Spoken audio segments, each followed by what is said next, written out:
বিরাট কোহলির মতন হিংসুটে ব্যাটার, বিরাট কোহলির মতন হিংসুটে প্লেয়ার আমি আমার লাইফে আর দুটো দেখিনি বড় ভাই, বুঝলে? আর দুটো দেখিনি না, মানে উনি এটা ঠিক করলে ওনার এটা করাটা উচিত হলো তো। হ্যাঁ, ওনার চারিদিকে এত ফ্যান ফলোয়িং, এত মানুষ ওনাকে ভালোবাসে, আর থেকে থেকে উনি করলে এটা, ভাই সত্যি আমি ওনার কাছে এটা এক্সপেক্ট করিনি, বুঝলে তো? এগুলো শোনার পরে গাল দিতে মন যাচ্ছে। এ হে লালা, মোটি গাল আসে না জানো একটা, ঠিক আছে? আগে কথাটা পুরো শোনো, তারপর গাল দেবে। ঘুষুম করে দেবো, মোটি গাল দেবে না, আগে শোনো চুপ করে। উনি এটা ঠিক করলে তোমরাই বলো না। ওনাকে ডাকে কারা আউট করলে? প্রথমে করলে এলএসজি 2 বলে 0 রানে, তারপর কারা করলে মুম্বাই ইন্ডিয়ান্স 1 বলে 0 রানে। উনি কাকে ধুলে, কাকে ধুলে এটা উনি ফেয়ার করলে? হ্যাঁ, ফোকাটে কে কে আর কে বাজি দিয়ে চলে গেল ভাই, কে কে আর একবারে তবলার মতন বাজি দিয়ে চলে গেল কে কে আর কে। মার রে বাপরে, চামড়া খুলে দিলে মেরে ওদের। মানে এরা কি করেছে? এরা তো খেলেও নি এর আগে, এই সিজনের প্রথম ম্যাচ খেললো আরসিবির বিপক্ষে, বলো? হ্যাঁ, আর একটাই ম্যাচ আছে এইবারে, আর নাই কো। এই প্রথমবারই এসে তুমি এরাম সফটওয়্যার আপডেট করে দিল ওদের, ব্যাচারিদের 4 বার জিতে আসছিল, এর পরস্পর স্ট্রিক ভেঙে দিল, এসে স্ট্রিক ভেঙে দিল। মানে বলো না এরা কি দোষ করেছিল? এরাও দোষ করেছিল, কি করেছিল বলো তো? ও, এরা সিজনের শুরুতে কাটি মেরেছিল না? তাহলে ঠিক আছে, তাহলে ঠিক আছে গুরুদেব, তাহলে তাহলে ঠিক আছে, পুরো হিসেব বরাবর, হিসেব বরাবর, ঠিক আছে, তাহলে কোনো অসুবিধা নেই কো। ভাই ইতিহাস সাক্ষী আছে, যখন Virat Kohli back to back দুটো ডাক মারে না, তার পরের ম্যাচে যারা ওদের সামনে পড়ে, মানে যে বা যারা টিম ওনার সামনে পড়ে, তাদের ভাই এবার খবর আছে, তাদের খবর আছে। অস্ট্রেলিয়া ট্যুরে ওরকম তোমার 2 বার 0 রানে আউট হয়েছিল, একবার 8 বল 0, একবার 4 বল 0, তারপর থেকে আর আটকানো যাচ্ছিল না ভাই সাহেবকে। আর সেই ইফেক্ট সাউথ আফ্রিকার উপর পড়েছিল, সাউথ আফ্রিকা সফটওয়্যার আপডেট করে দিয়েছিল। তোমার অস্ট্রেলিয়াকে তো দিয়েছিল 74-81 বলে নট আউট ওডিআই, এটা ঠিক আছে? আর এই তারপর তোমার আইপিএলে দিল প্রথমে এমআইয়ের বিপক্ষে, সরি প্রথমে এলএসজির বিপক্ষে 2 বলে 0, তারপর এমআইয়ের বিপক্ষে 1 বলে 0, আর আজকে কে কে সামনে 60 বলে 105। ভাই সাহেব একা ম্যাচ ওয়ান সাইডেড করে দিল, বুঝলে? পুরো একা ওয়ান হ্যান্ডেড, মানে single handedly match one sided. কিছু মনেই হলো না যে কে কে আর ভার্সেস আরসিবি, মনেই হলো না ভাই যে কে কে আর 4টে ম্যাচ জিতে আসছে, কি আরসিবি একটা থ্রিলার ম্যাচ জিতে আসছে। কিছু মনেই হলো না যে গ্রাউন্ডের আগের ম্যাচে অত সুন্দর একটা ম্যাচ হলো, সেই জায়গায় এই ম্যাচটা একটু বাসি হলো। আমার তো বাসিই লেগেছে ভাই, মানে আমি কোনো দিকেই কে কে আর খুঁজে পেলাম না। না ব্যাটিংয়ে মনে হলো যে কেকেআর ব্যাটিং করেছে, না বোলিংয়ে। আজকে তো ভাই সাহেবরা ফিল্ডিংও খারাপ করেছে, কপালটাই খারাপ ছিল আজকে কেকেআরের, বুঝলে? কপালটাই খারাপ ছিল। এইবারে ক্যাচের দিক থেকে সব থেকে টপে আছে কেকেআর, মানে সব থেকে ভালো ক্যাচ নিয়েছে কেকেআর বলার, ওরা ক্যাচ সেরকম ছাড়েনি কো। আর আজকে দেখো দুটো ক্যাচ, বাবা চেজ মাস্টারের সামনে যদি তোমরা চেজিংয়ে ক্যাচ ছেড়ে দাও, তাহলে ও আর তোমাদেরকে ছাড়ে? ও তো ক্যাঁচা মেরে মারবি বাবা। সেটাই করলে, সেটাই করলে ভাই, সিঙ্গেল হ্যান্ডেডলি ম্যাচ জিতে দিলে। আরসিবি 6 উইকেটে জিতে তোমার কত 16 পয়েন্ট নিয়ে চলে গেল টেবিলের টপে। আরসিবি আর জিটি অলমোস্ট কোয়ালিফাই করে গেছে, মানে কোয়ালিফাই করে গেছে অলমোস্ট, আমি আর লাগাচ্ছি না, খালি কিউটা ওদের সামনে লাগিনি, ওরা কোয়ালিফাই করে গেছে। কি মার দিলে ভাই, কি মার দিলে! ও, অনেকজনই বলছে যে এই রানটা ইনাফ ছিল না, আর একটু রান বানানোর দরকার ছিল, বা এই করা দরকার ছিল, ওই করা দরকার ছিল। কে কে আর ভালো খেলেছে ভাই, খারাপ খেলিনি, আমাকে কে কে আর খেলা খারাপ লাগেনি। এখন তো বহু জ্ঞানী লোক বেরিয়ে গেছে, হ্যাঁ দেখো পাথিরানাকে বসিয়ে রেখেছে, এত কোটি টাকা দিয়ে কিনেছে। হ্যাঁ গো, এত এর আগে যখন ম্যাচগুলো জিতছিল কয়, তখন বলছিল না তো যে পাথিরানাকে ঢোকাও, পাথিরানাকে ঢোকাও? যে একটা ম্যাচ হেরে গেছে এখন মনে পড়েছে পাথিরানাকে। ভাই উইনিং কম্বিনেশন সাধারণত কোনো টিমই ভাঙতে চায় না, যেহেতু একটা ফ্লোয় জিতে আসছে, ভাঙতে চায় না। তবে হ্যাঁ, আজকের গ্রাউন্ডটা পেস ফ্রেন্ডলি ছিল, আর এটাও এমনি প্রেস ফ্রেন্ডলি থাকে, বুঝলে তো? এত রান হবে আমি আশাও করিনি। আর বৃষ্টি হওয়া ম্যাচ, প্রথমত ভাই প্রথমে 70-74 মিনিট বৃষ্টি হচ্ছে তো হয়েই যাচ্ছে, হচ্ছে তো হয়েই যাচ্ছে। কত লেটে ভাই বৃষ্টিটা ছাড়লো, ওই জন্য আমি রাতে ভিডিও দিতে পারলাম না গো, আর ঘুমিয়ে গিয়েছিলাম, কেন আমি বলছি পরে। বাট কত লেটে ম্যাচ শুরু হলো, তারপর ভাবলাম টস যেহেতু আরসিবি জিতে গেছে, আরসিবি তাহলে দিল্লির মতন হয়তো আজকে হাল করবে তোমার কলকাতারও, বুঝলে তো? মানে হয়তো এরা তাড়াতাড়ি আউট করে দেবে, কিন্তু না, মানে বৃষ্টি হওয়ার পরে যেন পিচ আরো সহজ হয়ে গিয়েছিল। কি ব্যাটিং করছিল, যেমন রাহানে মারলে সেরকম গ্রিন মারলে, ব্যাটিং খারাপ করিনি ভাই। রানটা কত বানিয়েছিল ওরা? 192 এনাফ ছিল ভাই, রানটা খারাপ নয়, বুঝলে তো? কিন্তু কেকেআরের বোলিংটা আজকে একটু মার খেয়ে গেছে। আর ফিল্ডিং, ফিল্ডিং ওই আগেই বললাম যে চেজে তোমরা চেজ মাস্টারের ক্যাচ ছেড়ে দেবে আর সে তোমাদেরকে ছাড়বে, এটা তোমাদের ভুল ধারণা বাবা, বুঝলে? ভুল ধারণা। হ্যাঁ, একটু টাফ ক্যাচ ছিল, বাট তারপরেও ধরতে হতো। দুটো কেকেআর আজকে ক্যাচ ছেড়েছে, ওই জন্যই ভাই মার দিয়ে দিয়েছে, একবারে ওয়ান সাইডেড চেস করে দিলে। আজকের পিচটা মোটেও সেই দুমদারাক্কা মারার মতন ছিল না, দেখলে না তোমার ইয়ে কি বলে, রাঘুবংশী কেমন খেললো, গ্রিন কেমন খেললো। গ্রিন গালার টাইমে আউট হলো যদিও, তবে হ্যাঁ ওই বিরাটদার মতনই একজনকে দরকার ছিল যে একটু দাঁড়িয়ে খেলবে। কারণ দেখো এদের তোমার ওই যে দেবদা দিল প্রথমে, দেবদা তো সেরকম কিছু করতে পারেনি, মানে মোটামুটি ও একটু খেলে গেছে। তারপরে প্রথমে ব্যাথেল এসেছিল, ব্যাথেলও সেরকম কিছু করতে পারেনি। রাজা তেলো, রাজা তো ভাবলো যে আমি দুমদারাক্কা 6 মেরে ভাই ম্যাচ বের করে দেবো, সেও পারলো না। টিম ডেভিডও পারলো না, মানে সহজতে ছিল না, দুমদারাক্কা মারার মতন পিচ তো ভাই ছিল না। মানে দাঁড়িয়ে নর্মালি খেলতে হতো, আর সেটাই বিরাটদা একাই করে দিলে ভাই ম্যাচ জিতে আরসিবি চলে গেল তোমার 16 পয়েন্টে টেবিলের টপে। আরসিবি আর জিটি অলমোস্ট কোয়ালিফায়ার। এখান থেকে কেকেআরের চান্স প্রায় আর নাই বললেই চলে, মানে একদম পুরোপুরি আমি নাই বলছি না, পুরোপুরি ভাই শেষ হয়ে যায়নি, বাট এখান থেকে তো আর কি বা হবে বলো, এখান থেকে কেকেআর তোমার আর কত দূর যেতে পারবে, দাঁড়াও বলছি। কেকেআর তোমার বর্তমানে আছে 9 পয়েন্টে, আর তাদের 11টা ম্যাচ খেলা হয়ে গেছে, আর 3টে ম্যাচ আছে, মানে 3 দুগুণে যদি যেতে 6টাও যদি হয় তাহলে 9 আর 6 15 অবধি তারা যেতে পারবে ভাই, ওর বেশি তো হবে না। তবে টেবিলের টপে অলরেডি আরসিবি 16 পয়েন্ট হয়ে গেছে, গুজরাটেরও 16 পয়েন্ট, হায়দ্রাবাদ বর্তমানে আছে 14 পয়েন্টে, মানে এদেরকে আর একটা ম্যাচ জিততে হবে, আর পাঞ্জাবও আছে বর্তমানে 13 পয়েন্টে, মানে ওরাও যদি যেতে তাহলে ওদেরও 15 পয়েন্ট হয়ে যাবে, মানে কেকেআরের চান্স শেষ বললেই চলে। উল্টা আবার কেকেআরের নেট রান রেটও মাইনাসে আছে, আর এদের সব নেট রান রেট টপ 4-এ যারা আছে সবাইকার প্লাসে আছে। হ্যাঁ, নিচে আবার তোমার সিএসকে রাজস্থান এদেরও ফুল চান্স আছে, ঠিক আছে, এরাও এখনো পুরোপুরি বার হয়ে যায়নি, তাই কেকেআরের তো এখান থেকে সিজন আর নেয় বললেই চলে। তবে হ্যাঁ, দেখে ভালো লাগলো যেভাবে সিজনটা শুরু হয়েছিল আর লাস্টের দিকে এসে যেভাবে কামব্যাক করলো। আজকে মেন কি হয়েছে জানো তো ভাই, কেকেআরের না স্পিনারগুলো আজকে দাঁড়াতে পারেনি। কেকেআর যে লাস্ট 4টে ম্যাচ জিতে এসছে, তোমরা ভালো করে যে দেখো বা যারা দেখেছো জানো, কেকেআর মেন ম্যাচগুলো জিতেছে স্পিনারের জন্য, কারণ ওদের দুটো স্পিনার ধোঁয়া ছুটিয়ে দিয়েছে।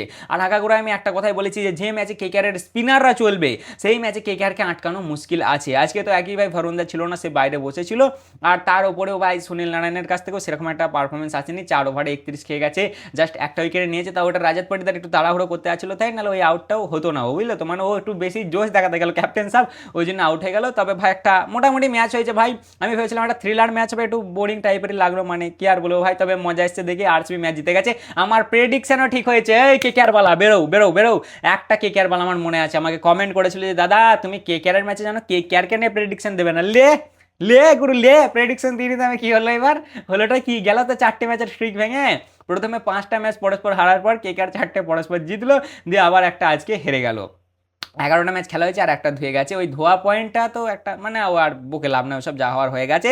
ভাই সাবরা সিজনের আগে খুবই উড়লে, খুবই ট্রোল করলে, জার্সি টেবিলের সময় 49 158 টেক 158, তারপর হচ্ছে বেচনে 105, সব ভাই একদম মসুল করলে। আজকে আরসিবিও ট্রোল করেছে, করবে না, ম্যাচ জিতলে স্বাভাবিক, এগুলো একটু আধটু চলে, বুঝলে তো, এগুলো অত সিরিয়াস হওয়ার মতন কিছু নেই।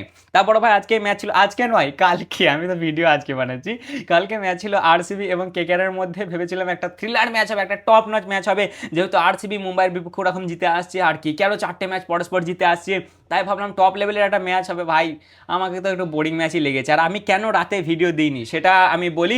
অনেকেই ভাবছে আমি কেকেআর ফ্যান, কেকেআর হেরে গেছে বলে আমি দিইনি, এরকমটা না ভাই, আমি আগের দিন বললাম না যে ফ্যামিলিতে একটু প্রবলেম চলছে, বাবার শরীর খারাপ, ভাই এর আগে তার আগের দিন যেদিন আমি রাতে কেকেআরের সেই প্রিভিউ ভিডিওটা বানিয়ে পোস্ট করেছিলাম, সেই দিন আমি 3টে অবধি জেগেছিলাম রাতে, বুঝলে তো, তারপরে শুয়েছি মোটামুটি, এই দেখো রাজহাঁসটা আবার প্যাঁক প্যাঁক করছে, আরে এই দিনে ভিডিও বানানোর এটাই জ্বালা ইয়ার, খালি আওয়াজ আসে জানলা দিয়ে, দেখো ওখানে একটা হাম্বা আসছে, এখানে প্যাঁকু প্যাঁকু আসছে, যাই হোক একটু ম্যানেজ করে নিও ভাই, কারণ এদেরকে আমি সরাতে পারবো না এখন, এরা থাকে আশেপাশে। যাই হোক, ওই ভাই কথা হচ্ছে তোমার, সেদিন রাত 3টে অবধি জেগেছি, তারপর আমি আবার 5টায় উঠে গেছি, মানে ওই তোমার 1 থেকে 1.5 ঘন্টা আমি ঘুমিয়েছি, আর কালকে পুরো দিনটা আমি কলকাতায় কাটিয়েছি হসপিটালে, পুরো দিনটা ভাই আমার চোখ ঢলে যাচ্ছে, কিন্তু কি করব, আবার শরীর খারাপ, একটু থাকতে তো হবেই। কালকে রাতে এলাম, আমি ভাবলাম যে ভিডিওটা বানিয়ে নিই, কিন্তু আমার ভাই মন সাথ দিলেও আমার চোখ আর সাথ দিচ্ছে না ভাই, 48 ঘন্টা হতে ছিল, জাস্ট 1.5 ঘন্টা ঘুমিয়েছিলাম, ওই জন্য আমার সে চোখ এরম লেগে যাচ্ছে, আমি আর পারছি না, ওই জন্য ভাবলাম থাক আজকে আর করবো না, কালকে সকালেই করবো। এখন বর্তমানে একটু বাবা ঠিক আছে, একটু ওরই তুলনায় আছে আগের থেকে, আশা করি যেন ভালো হয়ে যায় ভাই, কারণ বাবা মায়ের শরীর খারাপ হলে ভালো লাগে না কিছু, বুঝলে তো, মুড কেমন হয়ে যায়। যাই হোক ভাই, ওই সব ফ্যামিলি ম্যাটার ওদিকে বেশি যে লাভ নাই গো, ঠিক আছে। মেন কথা হচ্ছে ম্যাচ ছিল আরসিবি এবং কেকেআরের মধ্যে, দুটো দলেরই ম্যাচ জেতা খুবই দরকার ছিল, আরসিবিরও জেতা দরকার ছিল তোমার আর কি টপে যাওয়ার জন্য, আর কেকেআরের টুর্নামেন্টে বেঁচে থাকতে গেলে যাওয়া দরকার ছিল, মানে জেতা দরকার ছিল, বাট কেকেআর পারলো না, কি আর করা যাবে। আরসিবি প্রথমে টস জিতে বলেছিল আমরা ফার্স্টে বল করব, আর বল আমার মনে হয় আরসিবি যেভাবে আশা করেছিলাম হবে সেই তুলনায় আরসিবি কিন্তু বল করিনি, কেকেআর খুব মার কেকেআর খুব মার দিয়েছে, তোমার ডাফি ছিল, ভুবি ছিল, হেজালউড ছিল, আমি তো ভেবেছিলাম টিকতেই দেবে না এদেরকে, তার উপর আবার বৃষ্টি হয়েছে, মানে একবারে সোনায় সোহাগা, টিকতে দেবে না, সেই জায়গায় ভালো ব্যাটিং করেছে ওরা, একটা চেঞ্জ করেছিল, সেফার্ডের জায়গায় নিয়েছিল ভেঙ্কিকে, আর এরা ভরুণদার জায়গায় নিয়ে এসেছিল তোমার সৌরভকে, ভরুণদার একটা কি নিগাল হয়েছিল না, নিগাল কেন কি একটা হয়েছিল ভাই, সে খেলেনি, ইনজার্ড ছিল ওই জন্যে, আর ওটা একটু মেন প্রবলেম হয়ে গেছে, যদি এই গ্রাউন্ডে স্পিনাররা সেরকম চান অতটা পায়ও না, মানে আর কি হেল্প, কারণ কুনালদা বল করেছে, তো কুনালদা কত খেয়েছে দেবে, 39 খেয়েছে, সরি 4 ওভারে 39 খেয়েছে। যাই হোক আরসিবি বোলিং শুরু করে, 3 নম্বর ওভারে আসে ভুবিদা, দেয় ফিন অ্যালেনকে আউট করে, অ্যালেন স্টার্ট ভালো পেয়েছিল, বাট ঠিকভাবে করতে পারেনি, 8 বলে 18 রান মানে এসে আউট হয়ে যায়, মানে এদের ওপেনিং পার্টনারশিপটা আর একটু ঠিকলে না বেশ ভালো হতো, বুঝলে তো। মানে যদি ফিন অ্যালেন অথবা গ্রিন আর একটু এক্সেলারেট করতে পারতো, কাজের কাজ হতো। যাই হোক, তারপরে 5 নম্বর ওভারে জস আসে, দেয় রাহানেকে আউট করে। রাহানেও 13 বলে 19 রান বানিয়ে আউট হয়ে যায় এবং পাওয়ার প্লে শেষে এরা 56 রানই বানাতে পারে 2 উইকেটে এবং 10 ওভার শেষে এদের 86 রান হয় 2 উইকেটে। মানে মাঝে ওই তোমার রঘুবংশী আর গ্রিনের মধ্যে পার্টনারশিপ হয়েছিল। কত তোমার দেবে 46 বলে 68 রানের। ঠিকই আছে ভাই, এই পার্টনারশিপে এখানে হবে, খুব ফাস্ট হবে না। কিন্তু তারপরেই তোমার রাশিক আসে, দেয় কত নম্বর ওভারটা দেবে 13 নম্বর ওভারে দেয় গ্রিনকে আউট করে। গ্রিন 24 বলে 32 রান মানে আউট হয়ে যায়। মানে গ্রিনের সেই টাইমটাই ছিল এক্সেলারেট করার জন্য, বাট সেই টাইমে গ্রিন আউট হয়ে যায়। এবং তোমার 20 নম্বর ওভারে লাস্ট ভুবিদা আসে, দেয় তোমার রঘুবংশীকে রান আউট করে। 46 বলে ও 71 রান বানায় এবং রিঙ্কুদা বানায় 29 বলে 49 রান। ভাই সাহেব 50 রান কমপ্লিট হয়ে গিয়েছিল, কিন্তু ওই রঘুবংশী লাস্টের বলে রান আউট হয়ে গেল, 2 রানটা 1 রান হলো। দেরা 20 ওভার শেষে 192 লাগালো 4 উইকেটে। বোলিংয়ের দিক থেকে দেখতে গেলে ভুবিদা 4 ওভারে 34 রান খেয়ে 1 উইকেট, জেকব 4 ওভারে 38, আচ্ছা জস 4 ওভারে 35 রান খেয়ে 1 উইকেট, আচ্ছা রাশিক 4 ওভারে 35 রান খেয়ে 1 উইকেট, আর কুনাল 4 ওভারে 39। এই যে এদের দুটো পার্টনারশিপ মেন হয়েছিল, একটা হয়েছিল তোমার গ্রিনের সাথে রঘুবংশীর 46 বলে 68 রানের, আর তারপরে রিঙ্কুর সাথে রঘুবংশীর যেটা হচ্ছে তোমার 46 বলে 76 রানের। যাই হোক, তারপরেই আসে তোমার ইয়ের ব্যাটিং, আরসিবির ব্যাটিং। প্রথম ওভারে সৌরভ আজকে ডেবিউ করেছিল কেকেআরের জন্য।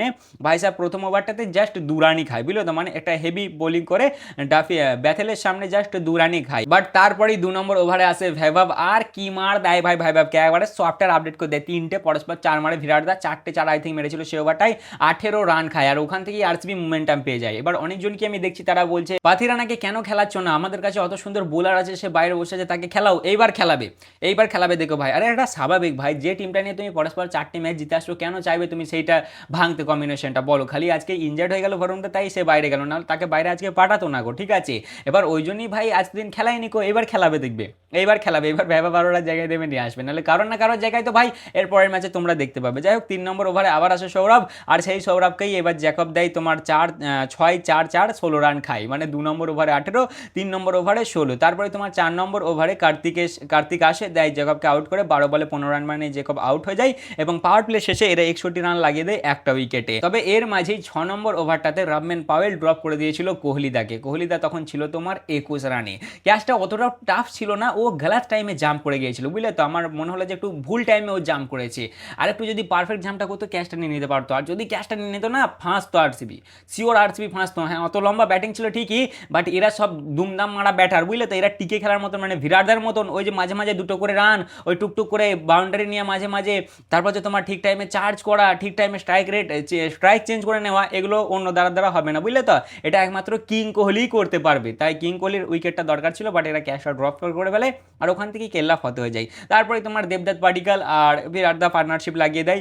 10 ওভার শেষে এদের 101 রান হয় 1টা উইকেটে। বিরাট দা তোমার 10 ওভারেই 50 রান কমপ্লিট করে 32 বলে। তারপরে তোমার 14 নম্বর ওভারে আসে কার্তিক, দেয় দেবকে আউট করে, 27 বলে 39 রান বানিয়ে দেব আউট হয়ে যায়। দুজনের মধ্যে 59 বলে 52 রানের পার্টনারশিপ হয় এবং 15 ওভার শেষে 145 রান হয় 2টো উইকেটে। দেবেরও একবার ক্যাচ ড্রপ হয়েছিল, ওটা তো ইজি ক্যাচ ছিল ভাই, ইজি ক্যাচ। ভেবা ভারোরার হাতে গেল, কত দেখো তোমার ওটা 8 নম্বর ওভারে, ইজি ক্যাচ ছিল, ওর হাতে গেল, ভাই সাহেব এরম ধরেও হাত থেকে পড়ে গেল। 23 রানে ড্রপ করেছিল, ও 39 রান মেরে দিয়ে চলে গেল। কেকেআর এত বাজে ফিল্ডিং করে না, বললাম না কেকেআর টপে আছে ক্যাচিং এর দিক থেকে, বাট আজকে দিনটাই ছিল না ভাই, মেন স্পিনার ছিল না একটা, তার উপর ক্যাচ ড্রপ হয়েছে। ব্যাটিংটা ঠিক হয়েছে, আমার ব্যাটিং খারাপ লাগেনি, বোলিংটা একটু মার খেয়েছে, খুবই মার দিয়েছে, বুঝলে তো?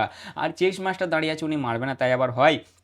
যাই হোক, তারপরে তোমার 16 নম্বর ওভারে আসে সুনীলদা দেয় রাজাতকে আউট করে, রাজাত 8 বলে 11 রান মানে আউট হয়ে যায়। রাহানেদা একটা ক্যাচ নেয় ভাই, মানে বহুত ফাম্বেল মারতে মানে মনে হলো এই পড়লো করতে করতে ক্যাচটা নেয়, ঠিক আছে? আর তার আগের বলটাতেই না 6 মেরেছিল, দ্বিতীয় বলটাতে ও 6 মারতে গেল আর নারায়ণদা ফাঁসিয়ে দিল, উইকেট নিয়ে নিল। আর তোমার 18 নম্বর ওভারে কার্তিক আউট করে টিম ডেভিড 3 বলে 2 রান মানে আউট হয়ে যায়। তবে মনীষ পান্ডে, ও গুরুদেব, তুমি হেভি ক্যাচ নিয়েছো, মানে আউটস্ট্যান্ডিং, একটা হেভি ক্যাচ, বুঝলে তো? মানে চাবুকের মতো চমকে ধরে ফেললে রে ভাই, কেমন ভাই, কিছু বুঝতেই পারা গেল না, চমকের মতন একবার যেন কানেক্ট করে ফেললে ক্যাচটাকে হাতে, বুঝলে তো? সব দিকে অবাক, যেমন টিম ডেভিড অবাক, সেরকমই বিরাট দা, সেরকমই কার্তিক, এরা মাথায় হাত দিয়েছে, সবাই অবাক, কেউ বিশ্বাস করতে পারছে না, ধরে ফেলেছে, হেভি ক্যাচটা নিয়েছিল, বুঝলে তো? আর তারপরেই ভাই আর কেউ আউট হয়নি কো। বিরাট দা ম্যাচ শেষে 60 রান মানে ম্যাচ শেষ করে, 60 বলে 105 রান বানিয়ে 11টা 4 3টে 6 14,000 রান কমপ্লিট করে। প্রথম ব্যাটার ভারতের যে T20-তে 14,000 রান কমপ্লিট করে।